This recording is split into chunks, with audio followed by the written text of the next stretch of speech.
Welcome to the EatingCast. I am Chris. And I'm Vincent. And today we are joined by Tereza Lee and Yeon Woo Kim. And the topics today are DACA, Dream Act, immigration stories. So Tereza Lee is a pianist who is also a prominent advocate for immigrant rights. She began her performing career at the age of 11 as the pianist at her family's church. At 16, she became the first student from an inner city school to win first prize in the Chicago Symphony Orchestra Youth Concerto Competition and performed with the CSO. She has gone on to perform as a soloist as well as many well-known halls in Chicago. She has premiered works by Aaron J. Kernis, Augusta Reed Thomas, Ned Morim, Josephine Lee, and Kenneth Frizzell. Teresa's role in helping to inspire Senator Dick Durbin of Illinois to introduce the DREAM Act has been documented in the New York Times, PBS, NPR, USA Today, The Economist, NY1, and WNYC. She has been engaged in activism, especially on immigration issues, supporting the New York State Liberty Act and the New York State DREAM Act, Green Light New York, and Driver's License for All campaigns. Tereza has recently also acquired her PhD of Musical Arts from the Manhattan School of Music. Congratulations. And then we have Yeon Woo. She came from South Korea in 2002 with her family. She is a recent grad and currently works in Chicago as a data analyst. And her hobbies include traveling and trying out new food, as we all do. Welcome. Welcome. Thank you. It's an honor to have both you guys on. It's really awesome, actually, considering with everything that's going on, especially to just have a part of your day kind of given to us to really just discuss current situations that are currently happening, So yeah, what's currently going on in your lives? Whichever you guys want to start first, Teresa or Yeon? I'll let you go first, Yonu. Oh, sure thing. For me, I took a month break in between jobs because I was currently or formerly working at Aldi as an intern. So I visited Oregon and was surprised to hear that, all the things going on in Portland right now. So I was pretty close and didn't see all the violent actions firsthand, but heard about it and was very shocked. But during COVID, things have been rough to say the least because, finding jobs is really hard out there right now. People are limiting positions and whatnot in their companies. So it's been hard, but I finally got a job, but I'm just waiting on that to start. Awesome. Congratulations on finding that job again, Yeon. And Yeah. it's definitely hard times out there, especially going to Oregon and kind of hearing about all the protests and kind of how severe everything is going on over there. Because I know they established I'm not sure if it's still called the Chaz Zone. I haven't really kept up with it, but definitely establishing that zone as well as kind of a lot of the protests that elevated into riots and the destruction of federal properties, as well as kind of the whole unmarked officers just taking people randomly and everything like that. It's definitely a really big problem that's kind of going around right now. For sure. Yeah. So with that said, Teresa, what's going on with you? Yeah, congrats on your job, Yonu. That's exciting. Thank you. I hope it all works out. And for me, what's going on in my life is I just finished my doctorate in music. And it's it's a milestone for me especially because I was undocumented and college was not something that was possible for someone like me growing up in poverty and my parents working 24/7, and they sacrificed so much for me. And I was the first in my family to go to college, get a undergrad degree and a grad, and now the highest, the doctorate, and I have no more school officially left to do. So now I need to find a job. That's where I am. Awesome.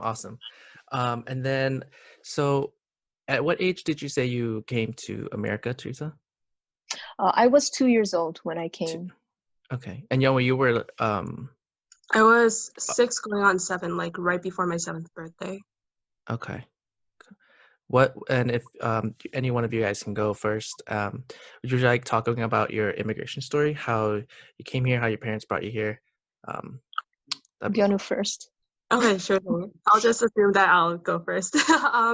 So for me, 2002, my family decided to move to the States because, um, as you might know, the stereotypes of Korean education, it's really hard, competitive. It's too, like, students can't relax until they graduate high school, essentially. And so my parents did not want that kind of lifestyle, so they moved us, me and my younger sister, over to Korea, or to the States, sorry, in 2002. And I, you know, went through public school like normal kids, went through the ESL system as it was called back then, for a few years. And yeah, that's basically my immigration story. Like, we came actually on a F1 visa, the traveling visa, or traveling visa, and then moved over to the F1 visa so that my parents could be students and, you know, learn English through like the ESL academy and whatnot. So yeah, that's how we came over to the States. Thank you. And Teresa? My immigration story is that I came here when I was 2, and backtracking to the reason why my parents even left Korea was because of the destructions of the aftermath of the Korean War. It was a third world country when my parents were growing up in Korea, and they were living in shacks and dirt roads in Seoul, the capital city, and it was devastation. And so their families decided to leave Korea and start over. And they first went to Brazil. That is where I was born. And they had a business there, but a relative stole their entire bank account money by forging the checkbook. And my parents lost everything and they had to start all over. They decided that they were going to sell their wedding rings. And to this day, my mom does not have a wedding ring because she sold it. And with that money, they bought plane tickets and visas to the United States. And that's how we came to the United States. My dad tried to get legal residency through a religious workers visa, and it just didn't work. There are so many qualifications and so many limitations and rules. It's just impossible. And so we became undocumented, and I grew up undocumented my entire childhood. For the both of you, what was it like growing up being undocumented? Was it hard? Obviously, it was hard, but was it like walk us through the emotions that you guys went through and like the relationship you guys had with the community, friends, family? What was that like? For me, I think my parents especially, were very protective of me when I was growing up, whether that being like the stereotypical like Asian parent or not, I don't know. But I think me being undocumented had to do with something of her like overprotecting me. But me, I didn't know that I was undocumented until I started applying for colleges. Uh, so how I became undocumented is that we had, the F1 visa under my parents, but then my dad was trying to apply for the HB1 visa through his company. So apparently that didn't go through, but the um, attorney that was like overseeing that case, helping us with like the paperwork, he didn't tell us that we could apply for an HB1 visa under my mother's name. And so we didn't know. We thought that, the HBO visa is going to expire soon. We couldn't get an application. We can't do anything. But so because of that miscommunication, the visa is expired and we were basically undocumented at that time. So growing up, I didn't know that I was undocumented again until high school, so it didn't affect me. So when it did affect me, it felt to me that it was like too late. I felt a little bit betrayed by my parents because I was like, why didn't you tell me this earlier? Like, maybe there was something that I could help out with it. It's like that being like the child complex, right? Like, you want to do something to help out your parents, but you really can't because you don't really have the power to do so. So when I went on to the FAFSA website trying to apply to like, the FAFSA, the funds. I asked my mom, "Hey mom, what's my social security number?" And then she's like, "Oh, I'm busy right now. I can't tell you that, right?" So me snooping around her documents, and I found something like along the lines of like the 9-digit number. And I tried filling that in, right? And then it didn't work. They're like, "You're not the person, like there's no records that match or whatever." But basically it was just her tax ID number. And I didn't know that. I was like, oh, I thought this was like the social security. What's the difference, right? So it didn't work. And I confronted my mom about it, and she said, "Well, what I've been telling you all these years is true. Like, you need to go to college on your own. You need to earn money to go to college. I'm not going to provide that for you." And she was true. I thought she was just being like, a scary mom and just kind of like threatening me with like, "Oh, I'm not going to send you to college." But like, it was true because she didn't have the funds. Like, we didn't have money. So it was a blow to my pride almost at that point because, I got accepted into like really good schools. I even got accepted into like private schools with like more than 50% of like the tuition covered. But since the other 50% was too much for my family to handle or to bear, I couldn't go. So I had to actually go to community college and earn my tuition. Yeah, so it was tough. Yeah.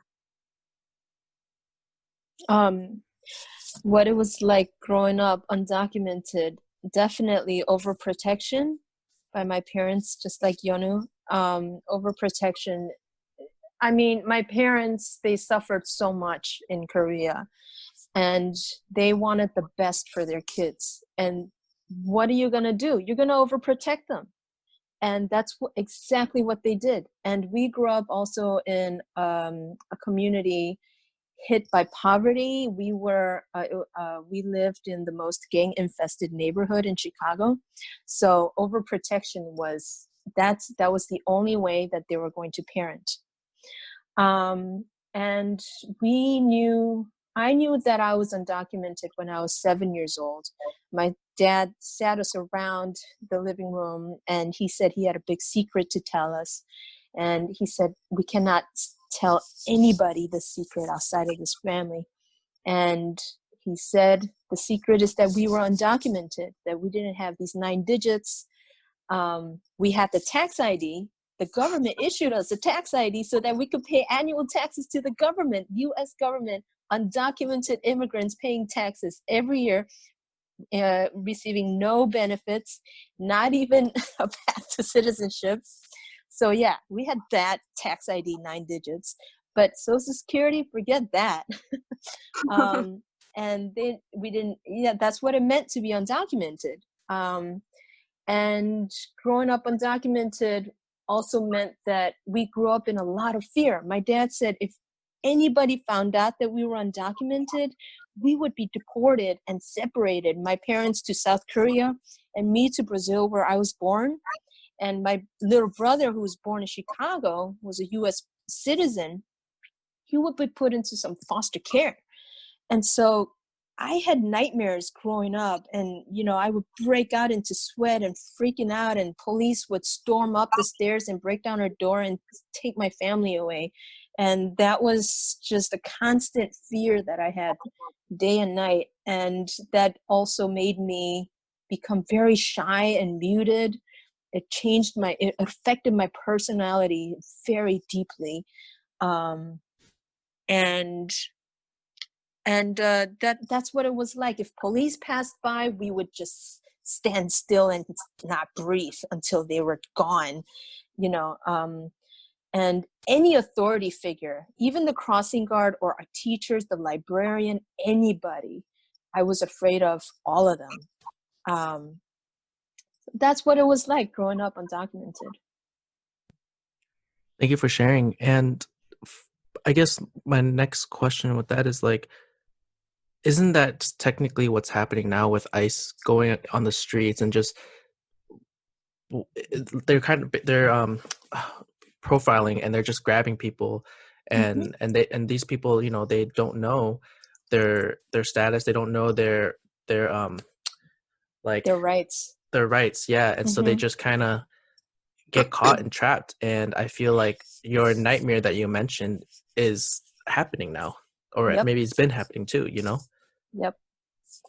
Yeah, absolutely. The nightmare that I had it's come true. Especially after 9/11. 9/11 really sparked a huge onset of fear against immigrants, justifying profiling immigrants, profiling people. And 9/11 was what caused Bush to create DHS, to combat terrorism. And so that, I think that's really important for a public audience to understand, is that it wasn't always like this. After 9/11 hit, Bush and the government used that as an excuse to create DHS and ICE and raiding people at 4 a.m. and creating hundreds of detention centers where they would separate children even from their parents, and create this atrocity of making immigrants the enemy, when in fact they were trying to combat terrorism. But what they were doing is terrorizing us and the people in America, the immigrants, our neighbors, our loved ones, our families. Yeah, I mean, that's what we're seeing now too. It's like, it just kind of gives them an excuse, you know, the racist America, to just target the vulnerable communities. Like, oh, okay, we have an excuse to like boot you out now, kind of thing. And I think that's kind of what was driving Trump to shut down DACA, right? It's not like necessarily that. I feel like I don't know. I have like such mixed feelings about people just like singling out Trump as like the only evil president, because there were so many millions of deportations too under Obama's administration as well. So like I don't think that necessarily was like the sole reason behind Trump and administration's like forcing out like immigrants, right? I think the administration is just straight up racist, and they just want to get rid of people who are minorities, right? People with like different skin color. So you're absolutely right that Trump is only the symptom of the disease. The disease has been going on for a long time. Trump is just a symptom.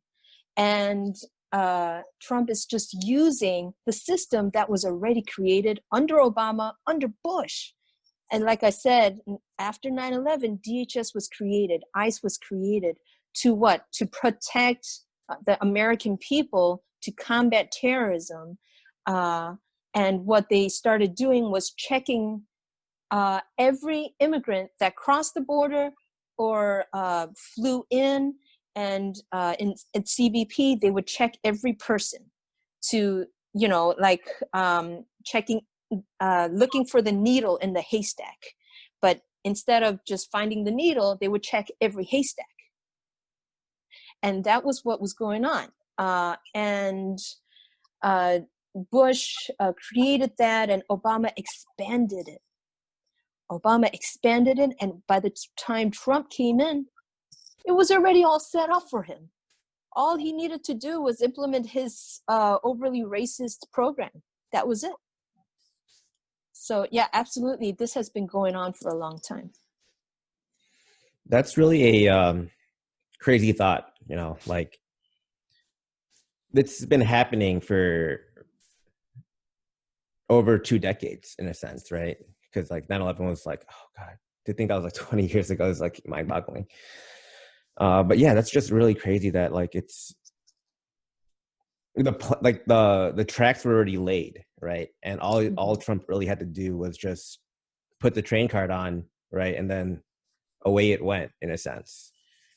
But this can also be like you can like look back in history, right? And like kind of really see that the racism has been there, and it's definitely there, right? Like I want to say like a good example of that actually would be like the whole concentration camps back in during World War II, where they held all the Japanese, what you call it, actual Japanese citizens that were citizens of the United States. They held them all in concentration camps, regardless of, you know, if they were citizens, undocumented, or anything like that, just due to fear, right? Of like the unknown. Like, oh, you could be a Japanese spy for all we know. This all happened after Pearl Harbor, and we're just gonna hold you here until it's all over.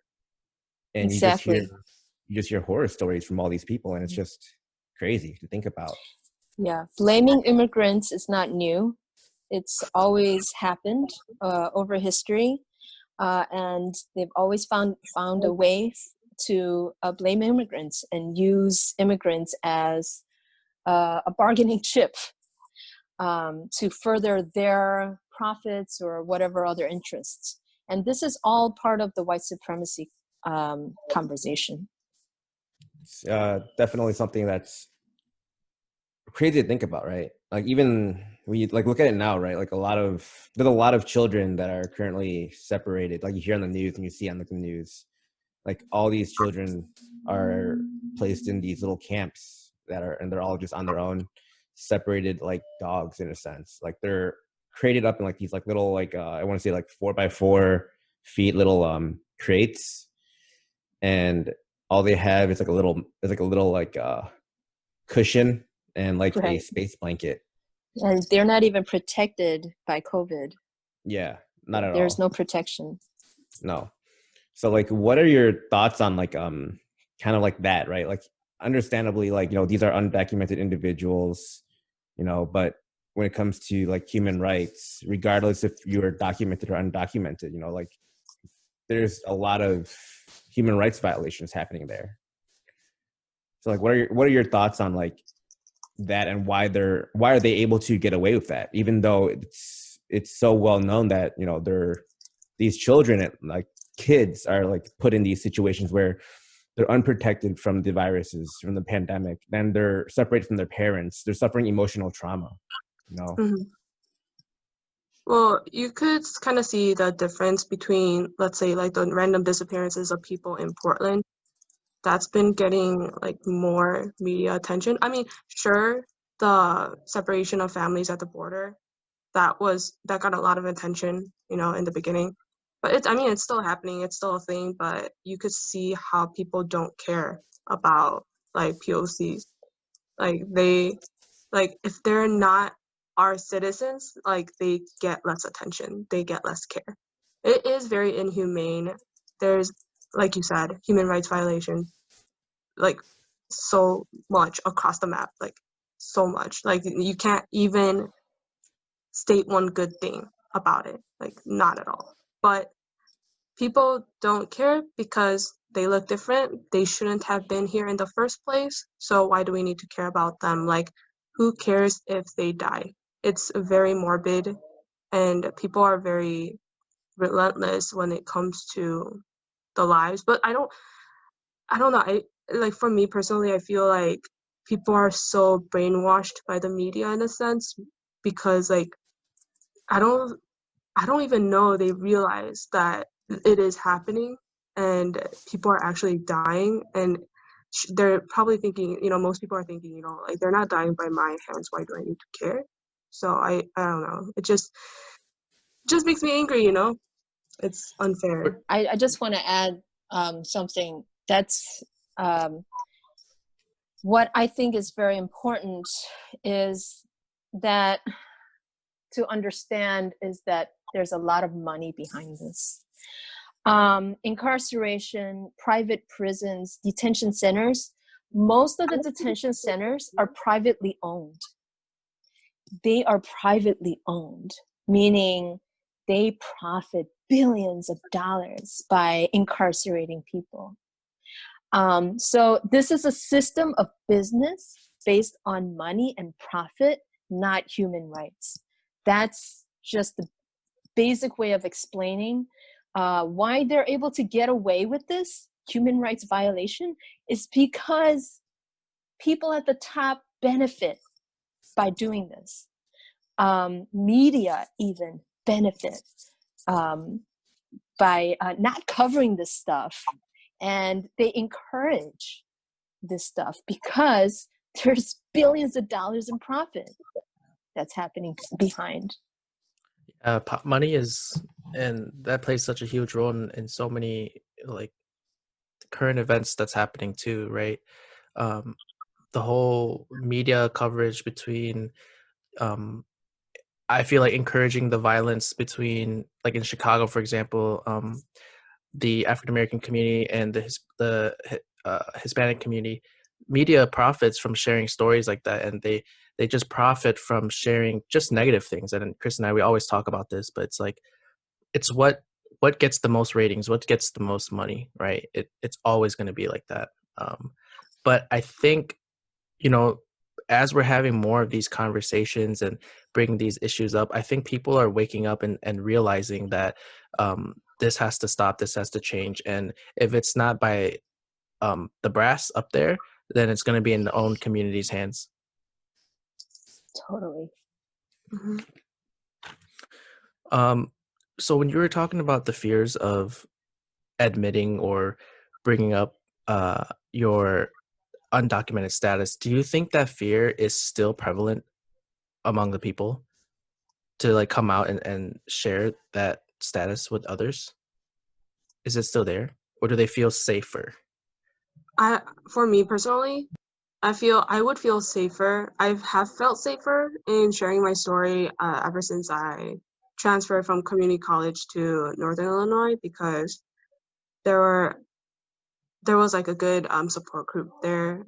There was Dream Action NIU, which is a student-led organization which advocates for like undocumented immigrant rights. So I felt comfortable sharing my stories. There was a platform, there was a support. I could fall back, and if anybody tried to harm me in any way, like verbally or like physically, I knew that there would be somebody there to help me. But even like during COVID, I feel much safer, and it's a little bit pessimistic, but it's because like whatever happens like right now, this sounds really pessimistic, sorry, but it can't be any worse than what it has been before. So let's say, for example, if I outed myself publicly and somebody tried to deport me and my family, it wouldn't be the worst thing that would happen to me, and I would just take it. But like, it's obviously different for a lot of people. I can't speak for them on how they might feel like comfortable like speaking out about their identities. I know some people who are undocumented but have been in hiding. Like, they go about their lives as normal beings, like, I mean, as they should. They don't like they don't participate in like like those rallies or demonstrations, marches and whatnot, and that's fine, because like I understand the fear of having your identity exposed, and you never know what's going to happen. There might be one person, you might be quote unquote unlucky and have somebody detain you, or like just deport you at that point. But yeah, just speaking for myself, I feel comfortable, and I think COVID for some reason has made me feel more comfortable in like just opening up, sharing up my identity as an undocumented person. For me, I agree that the more I talked about my undocumented status, I became more comfortable each time. Although each time, always that fear, there's some trigger in my brain. It's like a PTSD type that creates kind of like a fight or flight instinct. But it definitely got easier and easier each time I talked about it. Back in 2001, when Dream Act was first introduced, when I first came out to my mentor and teacher, there was no support or knowledge for the Dream Act. There was no knowledge. Even Senator Durbin, they didn't know that there were other people like me. I thought I was the only one that was undocumented. And nobody had any idea that there were millions, that this was becoming a crisis in this country. Back in 2000, 2001, there were no dream teams. There were no lobbying for DREAM Act. There was no marching for immigration. There were farm workers that have always fought for their rights, but not like the support that we have today, college dream teams or safe spaces for undocumented people. And also, I just want to add to what Yeon Woo was saying that, you know, I think that Americans are starting to think in a very different way. Like I said, instead of thinking about in terms of profiting, but in terms of human rights. And people should not have to even think about having to be deported. If life was difficult here, they should have every right here to stay, or they have every right to leave. And people should not have to be stressed about deportation. That is just should not be the way. And I think people are starting to understand that the system that is inlaid right now, that brings billions, trillions of dollars to the top few people at the very top, and the rest of us are suffering in America. And we need to have a system that is empathetic to people rather than profiting billionaires. For sure. And Teresa, when you said you thought you were the only undocumented person, how does it feel now, or even back then when you inspired the DREAM Act and you learned that, holy crap, I just totally, now there's a platform for people to come out, speak out, feel safe. What was going through your mind when all that was happening?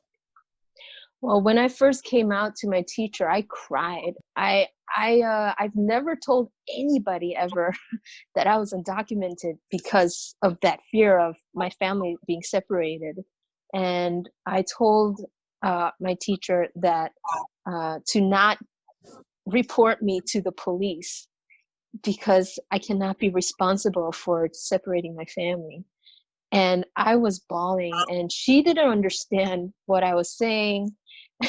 She didn't know what undocumented meant. And of course, at that time, I wasn't even using the word undocumented. I said illegal, because the word undocumented being used now instead replaced in replacement of illegal. It was a huge campaign that happened. Drop the I word, because no human being can be illegal. A crime is illegal, but a person cannot be. So yeah. And she was very confused. She didn't know what illegal or undocumented meant. And she asked if I trusted her. And I said, I do. I trust you because you're like my mother. And she took care of me every day when I came to the music school to practice. She made sure that I ate and that I had a piano to go to. And she became the best ally that anyone could ask for. And long story short, she helped me contact my senator, Dick Durbin, and who said that there's nothing he could do. There's nothing he could do. Even if I had the cure for cancer, I would have to be deported. That was the answer he gave me.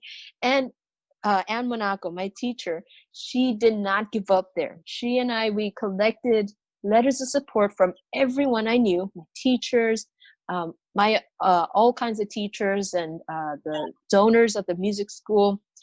And we gathered the letters of support, brought them to Senator Durbin and said, is there anything you can do? Anything at all? And he said, well, there's one last thing that I can do. I can write a personal bill for you.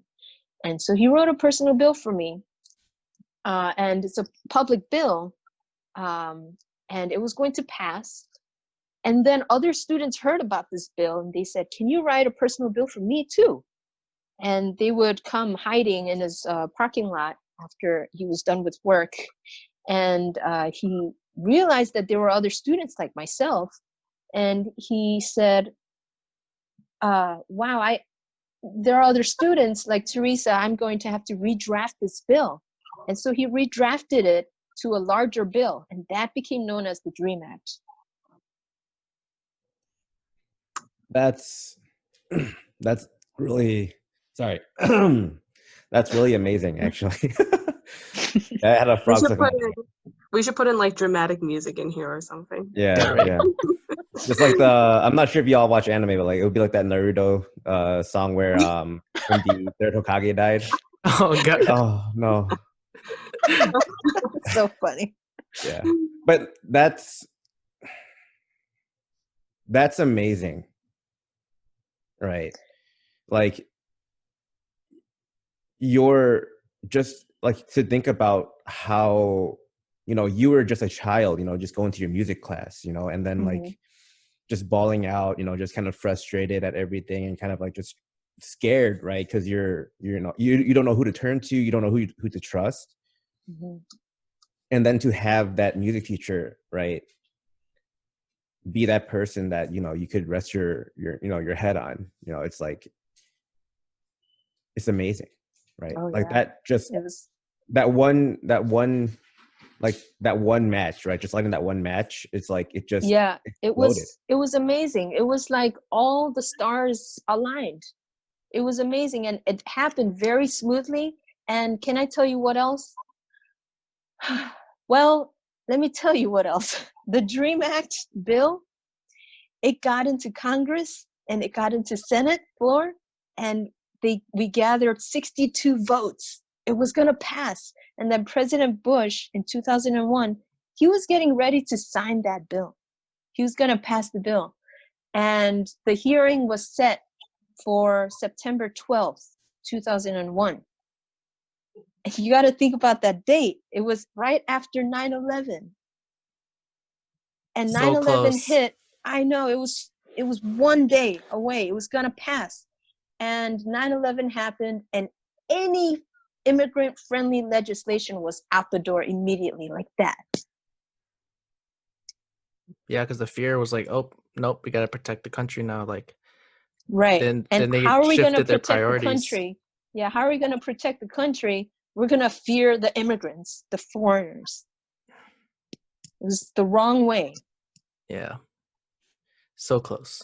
Yeah. And I remember what was Pat Quinn's role during all this? I forget. Oh man, Senator Quinn. I don't remember. Yeah. He is long gone. Yeah. I just remember when I like went with KRCC, and Chris was with KRCC too, but at the time I don't think for a he little went. bit. Yeah, I didn't go to those. Oh wow. Unfortunately. It's a small world for sure. And we went to Pat Quinn's like hearing or something, and we were like trying to, I guess that's called lobbying. And I remember we were taking a picture with him, and his bodyguard like smacked my hand because I like put my hand on. I put my hand on Pat Quinn, and he was like, "Don't do that." I was like, "Oh my god!" So ever since then, I've been so traumatized next to public officials. Oh gosh. So it's nice that it's a good transition that you mentioned now that American people should fear immigrants, and like that's how they shift their vision shifted towards that. What are the stigmas of undocumented people? So a lot of times people are saying, oh, they're just taking our jobs, they're criminals. What else is there? Like why are they always gravitating towards that? For me personally, like you stated all of those stigmas, the criminals, lazy, taking jobs, taking our social security benefits, taking whatever else benefits that government might give. And that's a lot of the misconceptions that people have, because as undocumented people, like, you don't get any benefits. Technically, right? You don't you don't have to pay taxes, but like if you want a path to citizenship, like you should, like you have to pay taxes, right? And people are also saying like about undocumented people, like they don't pay taxes, but like I'm pretty sure like a lot of us do, like 99% of us do. And it's just that those horrible stigmas, and just what else? There's also like the positive stigmas too. Like it's almost parallel to the model minority myth stigma. So there's like the model DACA, and that term is dreamer. That's why like not a lot of people like using that term, because sure, like the dreamer term could also like just relate to like those students who get like 4.0 like GPA in high school, get a full ride to college, get 4.0 there, get, you know, everything, like just like they're doing like their due diligence like as a citizen or like as a person in the States, right? But not a lot of people are like that. So when like for example, like when politicians use the word dreamer, it kind of excludes everyone else who might not go to school, who might be working full time, you know, for their tuition or for their families, who might not even have like a high school education, right? So it excludes the people, because when they're like, oh yeah, we should advocate for the dreamers who are doing well and who are providing for our country, like they will like contribute to the workforce when they graduate college, whatnot. We should provide a citizenship for them, for the dreamers. So it only includes like a small portion, right? And it excludes everything. So a lot of people don't like using the word dreamers, just use like undocumented, documented, and so on. So yeah, there's those two like positive and negative stigmas both. For sure. Teresa, do you have anything to add to that, or? Yeah, I mean, Yeon, that's thank you for bringing that up about the model minority myth. Yeah, I mean, I was also framed as the model dreamer. Obviously, with my concert piano performing arts, and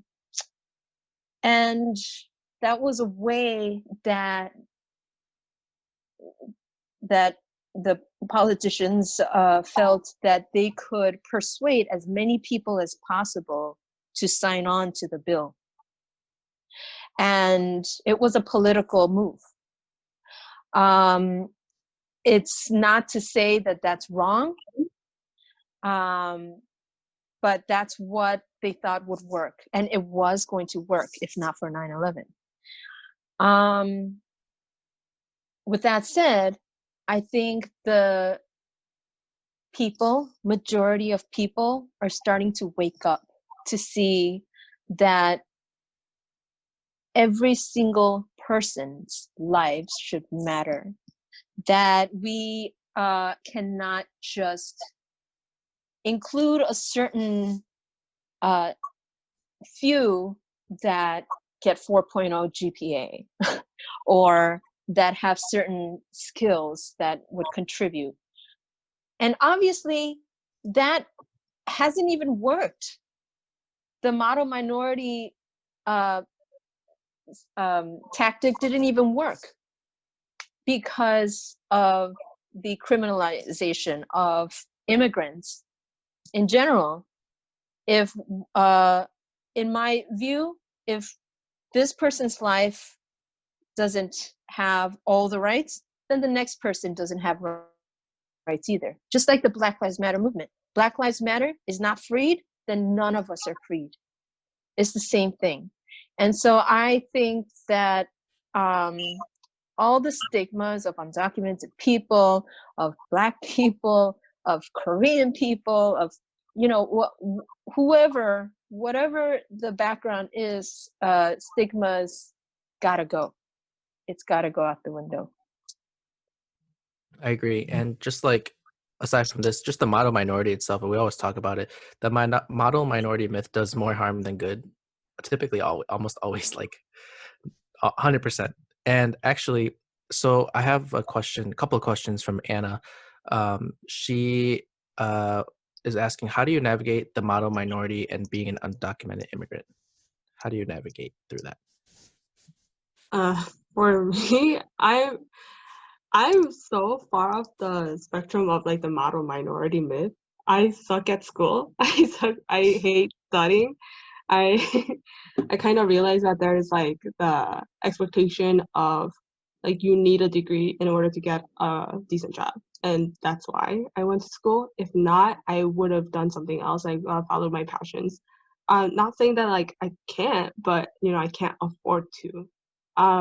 And the model minority myth as like specifically, let's say, Asian or Korean person, um, that's also really hard because let's say, for example, if you want to be active in such movements as Black Lives Matter, or even rallying against like the Trump administration, right? There aren't too many Asian Americans at those places. Like you don't see a lot of them. Like the population like percentage of of Asians to like non-Asians don't really match up when you gather at those like demonstrations and rallies, right? But when I do appear at those places, I feel like it's important to just show yourself and show representation as well. So I guess that's like going against like the model minority kind of stigma, because you're supposed to be quiet, you're not supposed to speak out on things. Like I hate that stigma so much. I try to be like a rebel against it. I want to speak my own opinions. If you don't, then like what do you expect like for like yourself, right? If you want something, you need to fight for it. That's just like a basic philosophy that I have. That's well said, and I agree with that 100%. Just because, like, I too am not like the smartest egg in the room. I didn't really enjoy going to school as a kid growing up, just due to like my own personal like family matters that kind of contributed to that, and also just a lot of video games that I played as a kid growing up. I prioritized that over the latter. But yeah, definitely like kind of the whole model minority myth, and kind of like how I guess you'd say like the white supremacists kind of like labeled us as that, like, model minority. You got to be more like these people. Why can't you be like more like them? And using us as like a totem really hurt us in a sense, where it's like, oh, these guys are seen as really timid, very to themselves, and this is how everyone should be if you're an immigrant or if you're a minority or a person of color. And that's just not true. It's like you have us who aren't really like all about school in that sense, and you have the bad side too. It's like it's with any person, you're gonna have the good apples and you're gonna have the bad apples. You're gonna have both sides of the coin. There's not just one side, and that's why it's just it's a really horrible representation of us, and it really hurts us a lot. Mm-hmm. I want to add that I was thinking about COVID-19. If COVID-19 has taught us anything, it should be that we should not discriminate when it comes to human rights. We should all have access to healthcare, access to housing, clean water, clean air, documentation, college, being able to drive and bring our kids to school. We got to stop the discrimination. Yeah, it's the only way I feel like society could progress and just be and have a greater foundation for a more secure future for everybody. And yeah, I agree with you, Teresa, 100%. When it comes to, I recently learned that not everyone who is undocumented could be eligible for DACA, right? Is that true? True. Yeah. What what are the qualifications for DACA? And DACA, I think, correct me if I'm wrong, is not a pathway to citizenship, right? It's just to protect you from being deported. So DACA stands for Deferred Action for Childhood Arrivals, and deferred action basically means like we're deferring your deportation. So like the name in itself is very like morbid and very like straightforward. Like we're keeping you here, like this allows you to like the DACA allows you to stay here until you get deported. That's what it is, or until you get citizenship. And so when it was, around 2012 when DACA, like you could start applying to DACA, it was, you had to be at least 16. You had to arrive to the States, like, I believe before like 2006. You had to have stayed here. You couldn't have left at all. Like you couldn't have left the country at all, even for like vacation purposes at all. If you met those specific requirements, and you couldn't be over like 32 or something like that. So if you met these requirements, then you could apply. And even if you did apply, let's say you had a criminal record, you didn't get it. And yeah, so, and also like the application fee is like $495. So you had to have money too. And if you wanted to consult a lawyer or someone to help you draft the application, you had to pay them too. It's a lot of money, and it's a lot of specifications or qualifications that a person needed to have in order to apply for DACA. And yes, you're right, it's not a pathway to citizenship. Like undocumented individuals, the only way to get a citizenship is through marriage. That's it. Or you could leave the country and then come back with a visa and like try that way maybe. But the fastest and sure way is through marriage. That's really crazy, right? Because DACA just gives you, in a sense, like you said earlier, a sense of it's like a little safety net, right? It's like a tiny safety net that's here for you to either make two choices, right? Which is to leave and then come back on a visa to then apply for citizenship, or like you said, the quickest way is through marriage. And imagine those countries with like lottery visas. It could take you like 10 years before you could enter the States again after you leave, or like more, depending on how much like unlawful time you've accrued, and which that means like if you're undocumented, you don't accrue that unlawful status time until you reach the age of 18. So let's say you only applied for DACA when you were like 20 and you have that 2 years, it would bar you from entering the States, like depending on like which country it is, which country you're from, and where you want to go and such like that. But yeah, it's really hard just to come back. I also want to add that DACA, well, first of all, Obama did not just issue DACA. The undocumented youth, they fought for it with their lives, with the risk of deportation. They starved and marched, and they did all kinds of demonstrations. And then there was a point where Obama had to do it. He was pretty much forced to do it. It was an election year, and DACA was a compromise. It was inclusive. It was used as a bargaining chip to further his political career. And it's the same thing with Trump. He's using DACA as a bargaining chip over and over and over to get more funding for his walls, or he's using it now because it's an election year, to get more votes, to get his poll numbers up, because everybody knows DACA is very popular. Like a couple years ago, there was a poll done, like 86% of Americans want the DREAM Act to pass. That is very popular.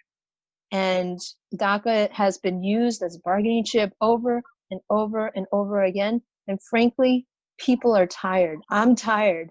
Undocumented people are tired. And we cannot have this kind of a compromise anymore. It cannot be inclusive. I mean, exclusive. I meant exclusive. And it has to be inclusive for all, how many millions? 11 to 13 million people that are undocumented right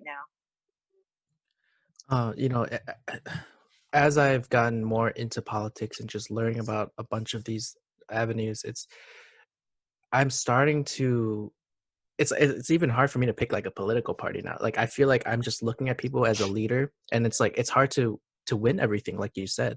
It's hard to have everything. And I feel like now I'm just trying to look at leaders like, okay, how much improvement or change can you bring to society? Like that's Right. about it. Right. Because like you said, like I didn't know Obama didn't just pass it like that. Like there had to be a huge push, a huge wave, and it's a political game, it's a money game. Yeah. Mm-hmm. Yeah, Obama was totally part of the system that that he was part of the system that that was based on profit, not human rights, and that's wrong on all grounds of our society right now. For sure. And then I have one more, a little bit of a chunky question from Anna. So she says, or she asks, how can a young undocumented Asian American connect with this identity when so many resources are focused on the Latinx community? And currently I'm working in resources for my job at Harper, and I struggle getting my peers to understand the importance of developing cross-cultural resources when they see undocumented and DACA as a Latinx thing, when I know it's not. Can you ask them what school can do, what a school can do, and what they can do better? I have ideas, but it would be great if I could back it up with Tereza and Yeon Woo's words. That's difficult for sure. When I was in Oakland Community College, there's like the TRIO program, which is for like people who don't have a lot of financial help, so financial aid at all, so they get help that way. But then I couldn't apply obviously because TRIO's part of the government funds, and then I wanted to find my own solution. So it was a little bit selfish, but I knew at the community college there might have been like a handful of undocumented people just in the shadows. So at the time I went to the student government and I asked them, hey, let's create a fund for undocumented people. And then we were discussing it. And it's really hard to just advocate for like a one population, right? Because like when you think about like undocumented people or documented people, there's always the topic of like international students too, because they don't receive like government funds. They don't, they might not have enough money and whatnot. So to get that like funding passed, we had to include international students as well to receive some of the funds, like through the student government, which is just like, student fees and whatnot. So yeah, it's that's like one example. And the second one is like when people were doing like access bill, or so it was called before, but it's been renamed to RISE, where they were looking help from like the Illinois like MAP grants, I believe, to like share that kind of funds, funds with documented students as well. That wasn't a good enough like reason to pass that specific bill. There had to be an inclusion of previously like criminally charged people, incarcerated people who did not qualify for state aid or government aid, so that bill would have allowed them to do it too. So like I see a pattern where it's like unless you include more and more people who would benefit from a certain thing, then it's not going to pass. Like people always want like the most, or people always want like the biggest attention, should I say. I'm not sure how to like better phrase it, but like from doing this one thing or like setting up this one kind of fund. So I would say like how to go about it, it's really difficult. And I kind of understand like the frustrations of, like not having enough resources for Asian undocumented people, especially because even the media is focused on the Hispanic Latinx population too, right? So like for me, it was a little bit disheartening when going to Northern Illinois and trying to look for scholarships, but the only scholarships that were available were those Korean associations or organizations in Chicago or the surrounding suburbs that gave out like private scholarships.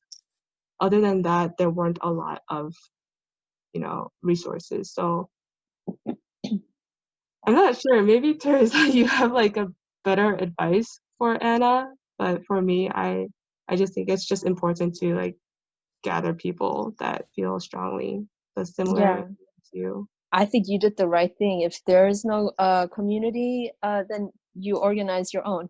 That's amazing. So thank you for doing that. And another thing that Anna or other undocumented Asian people can do is to find groups like you were mentioning. And there are lots of groups around that support Asian undocumented communities. And if you look around, they're there. They're like the cultural resource centers, the API communities resource centers, and NACASEC is a big one. And what I love about what NACASEC is doing, I just want to mention, is that they're making efforts to be inclusive to other communities, Black and Brown communities. They're standing in solidarity with Black Lives Matter movement. And I think that's really important to also address that most of the undocumented immigrants that are being deported and targeted are in the Black and Brown communities. That's something that Asian people need to understand, and that we need to stand in solidarity with them, with the Latinx people, with the Black and Brown communities. And that, like I said, if Black lives are not freed, Asian people are not freed either. Undocumented people will not be free. None of us will be free if Black lives are not freed. And because this whole conversation is situated around the white supremacy discussion. And so what I would say is that I think for myself, I did feel it was more difficult for me as an Asian undocumented person at the time to fit in with the Latinx undocumented communities. But, I just went. I volunteered, and I did my part in the activism, and they accepted me like family, even though I was the only non-Latin person in the room. But it didn't matter. And although I felt awkward at times, there are common ways to connect with any human being. And that's all. I'll stop there. That's really funny because I relate to that so strongly. At NIU, there's like a larger Hispanic population more than like Korean or even Asian. So when I, went to the Dream Action meetings for the organization, I felt that I could trust like the Hispanic community more so than my Korean community. I know it sounds really bad, right? But like since they're undocumented, they might understand more. And even if there were like other Korean American undocumented people, I felt like I couldn't trust them fully because it's also a stereotype that Korean people or Asian people in general are like very judgmental, right? So I wanted to stay away from that. Yeah, totally. You nailed it. Yeah. So I felt at more ease with the Hispanic community at school, and yeah, for sure. That's always so mind-boggling. Like even in a vulnerable community, we're still judging each other. We're like, Yeah, come on now. Right. it's so bad. Right. It's a really crazy Sorry. thought, right? Because for a community that wears the same skin and yet still has so much judgment against one another, like, oh, you're undocumented, oh, you're in this social standing, oh, you're in that social standing, oh, you do this, you do that. It's like, it's too much, it's like, for a minority group, it's like we came here, like our parents came here with the whole sole purpose of, like, in a sense, providing a better life for all of us. It's like, how can you provide a better life if the majority of the majority of our, minority group, right, it's like very judgmental against one another, and it's always comparing, right? It's always comparing, who's got the bigger shoe, right? Or it's comparing who's got the bigger stick, it's like, I just can't with that, because growing up, this is actually probably another reason why, like, I personally, like, kind of fell off the beaten path of, like, just doing good in school. If you do good in school, you will get a good job and you will have financial security, in a sense. Like, I was always compared to all of my older cousins that were already in college, going to, like, UIC, DePaul, going to whatever school it may be, right? Or like, oh, look at your cousin over here, they got straight A's, or look at your cousin over here, doing all this, like, after school program stuff. I'm like, man, like, okay, who do you want me to be? Do you want me to be this guy, or you want me to be that guy, or you want me to be in the middle? It's like, as a kid, that's a lot of stress, You look like you're gonna blow up, Chris. I feel it. I mean, that's also what happened, though, right? Because, like, all this comparison brought me into this really timid state of, like, unknowingness. I, like, didn't know who I wanted to be. I didn't know if I wanted to be that, that accountant. I didn't know if I wanted to be, like, a federal worker. I didn't know if I wanted to be a doctor, lawyer, or anything like that. And I'm like, dude, this is too much stress.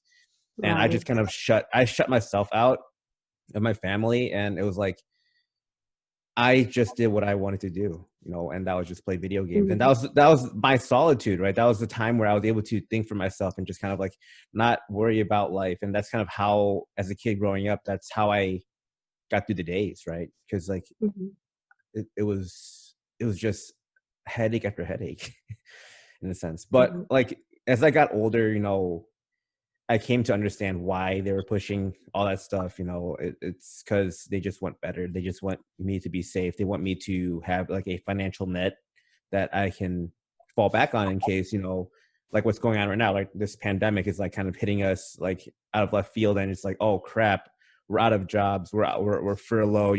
It's really hard to find a job right now. And yeah, it's like, I can see that. I can see them worrying, and wanting us to be safe after they're gone. But yeah, it took probably 18 years of me just ignoring them to realize that. Yeah. Takes time. Yeah. For sure. Okay, so that's pretty much all the time that we have left. Final question for Yeon Woo and Teresa. What is one last bit of advice you would like to give our listeners? It could be about anything, life, career. Yeah. Whenever I do these, like, panel discussions at NIU, we always have, like, undocumented student, documented student, maybe an ally, or maybe undocumented, like, family member, a student, all in a panel and answering these questions. And the last question would be, like, what advice would you give to the listeners or the audience to be a better ally, right? And I think, like, just going off of that that prompt, I would like to just tell people, like, just keep updated with the politics. I would say with any other, like, social justice movement, don't overstep your bounds as an ally. Even for me, like, I'm learning with, like, Black Lives Matter movement too, like, don't speak for any other people. And I think, like, personally, that's, like, my like connection with like my trust issues in like the undocumented sense, where I don't even know who to tell my story to, or if it's okay for me to tell my story and to be very vulnerable, because I don't know if when I like the second I tell my story, like the person's going to judge me, or if they're going to twist my words, right, and say it to someone else or share my experiences without my permission. So I think that's like the most important thing. Like, I'm okay. Like, if you know me personally and if you're my friend and if you know my experiences growing up and whatnot, and even to this day, then you have my permission to share it, you know? But I would rather be like the person, like being there in person to speak to whoever it is to talk about my experiences rather than somebody telling it for me. And I think that's like the key issue or the key point of being an ally. Being not a messenger, just to be a support system. And for anybody else out there like who's trying to organize and it might be like a really frustrating time, as long as you keep those like connections, like the organization or the group that you made really close and the foundations are very strong within your relationships, then I think it's possible for you to do anything. Like, especially Anna, who like asked those questions too. If you want to reach out after watching this and just ask questions, I can't help you personally, but I know other people that can help you. So let me know. Yeah. For me, if I have to give one advice, I'd say one advice and hope is I hope that we can empathize with our differences more. Like Yeon said, listening, becoming a better ally, empathize with our differences as one human race it means by making healthcare accessible, housing affordable, getting the water clean and air clean for all of us, by abolishing ICE, stopping the detention centers and deportation of children, separating families, and funding education rather than funding cops and military, passing immigration reform. That's what it means to empathize with people. And I hope that people will empathize in deep ways and all of the ways above and more. For sure. Thank you so much for sharing. And one more thing, I just want to say, thank you for being vulnerable. Thank you for sharing your story and trusting our platform to send this message out. And hearts all around. Oh gosh. Yeah. Where can listeners find you, Yeon Woo or Teresa? Social media, email, if they wanted to ask more questions. Social media, your podcast will probably like link my profile or something, so you can find it there. Yeah. Okay, for sure. We'll link that. Mm-hmm. You can find me on Twitter at Tereza_Lee, or follow my Facebook profile. That's For all I sure. got. Sounds good. And then to our listeners, thank you for tuning in. You can find us on all streaming platforms: Spotify, Apple Podcasts, Instagram, YouTube, Facebook, all that good stuff at TheEatingCast. Just like today, if you have any questions you'd like to ask our guests, feel free to DM them to us. Or if you have any guest recommendations, send them over. We'll take a look. And once again, thank you for tuning in. Thank you. Thank you. Awesome.